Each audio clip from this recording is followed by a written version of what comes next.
안녕하십니까. JTBC 전용뉴스입니다. 코로나19 신규 확진자 8명이 추가로 발생해 전북의 누적 확진자가 487명으로 늘었습니다. 지역별로는 전주가 5명, 순창이 3명, 3명입니다. 전주 확진자 가운데 3명은 대형 교회 등 확진자와 접촉한 뒤 자가격리를 해오다 양성 판정을 받았고 나머지 2명은 방역당국의 역학조사를 통해 감염 경로를 파악하고 있습니다. 방역당국은 현대차 트럭 공장 근무자 가운데 자가격리 대상이 아닌 700명에 대해서도 추가 검사를 진행할 계획입니다. 순창군 보건의료원에 근무하는 직원과 배우자, 자녀 등 3명이 코로나19 확진 판정을 받았습니다. 확진 판정을 받은 자녀도 순창군 보건의료원에서 근무하고 있습니다.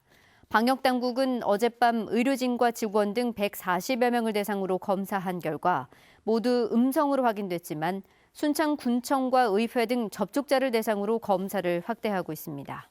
순창에서 코로나19 확진자가 발생한 건 이번이 처음입니다.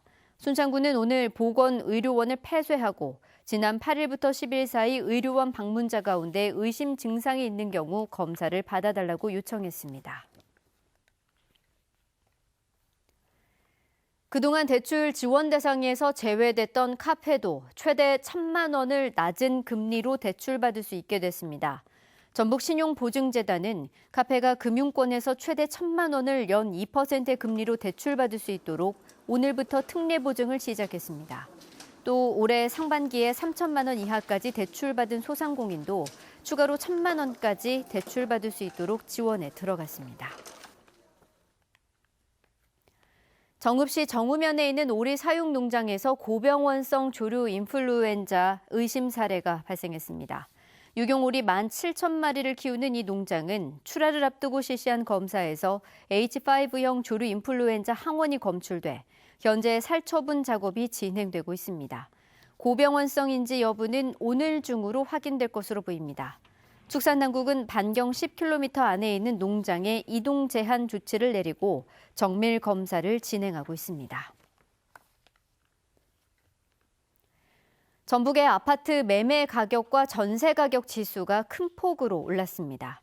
옛 한국감정원인 한국부동산원은 이번 주 전북의 아파트 매매 가격 지수가 95.8로 지난주보다 0.24% 올랐다고 밝혔습니다. 전세 가격 지수 역시 97.1로 0.18%가 상승하면서 두 가지 지수 모두 전국 8개 광역자치단체 가운데 세 번째로 높았습니다. 국가균형발전위원회가 전북과 경북을 철도와 고속도로로 연결해 동서 발전축을 강화하는 계획을 초광역기획사업으로 선정하고 국가사업으로 추진되는 걸 돕습니다. 전라북도와 경상북도가 제안한 해당 사업은 전주 김천철도, 새만금 포항 고속도로를 새로 만드는 게 핵심으로 사업비는 4조 5천억 원입니다. 국가균형발전위원회는 세부 계획 수립비를 지원하는 동시에 국가사업으로 반영되는 걸 적극 도울 예정입니다. 전주 완산경찰서는 지난달 26일 전주시 효자동의 한 도로에서 차를 몰다 오토바이를 타고 가던 10대를 들이받아 숨지게 한 뒤 차량을 두고 달아난 혐의로 30대 A씨를 구속했습니다. 경찰은 현장에 남겨진 차량을 토대로 A씨를 특정했고 사고 당시 A씨의 혈중 알코올 농도가 면허 취소 수준임을 확인했다고 밝혔습니다. 경찰은 A씨가 과거 음주운전으로 처벌받은 적이 있는 점 등을 고려해 차량을 압수했습니다. 내일은 구름이 많다가 오후부터 맑아지겠습니다. 기온은 오늘보다 떨어져 춥겠습니다. 아침 최저 기온은 영하 1도에서 3도, 한낮 기온은 6도에서 9도로 오늘보다 3, 4도가량 낮겠습니다. 미세먼지 농도는 보통 수준이 예상됩니다. 일요일인 모레는 기온이 더 낮겠고 아침부터 오후까지 비나 눈이 오겠습니다. 다음 주 월요일에는 전주의 아침 기온이 0도까지 떨어지는 등 한파가 몰려오겠습니다.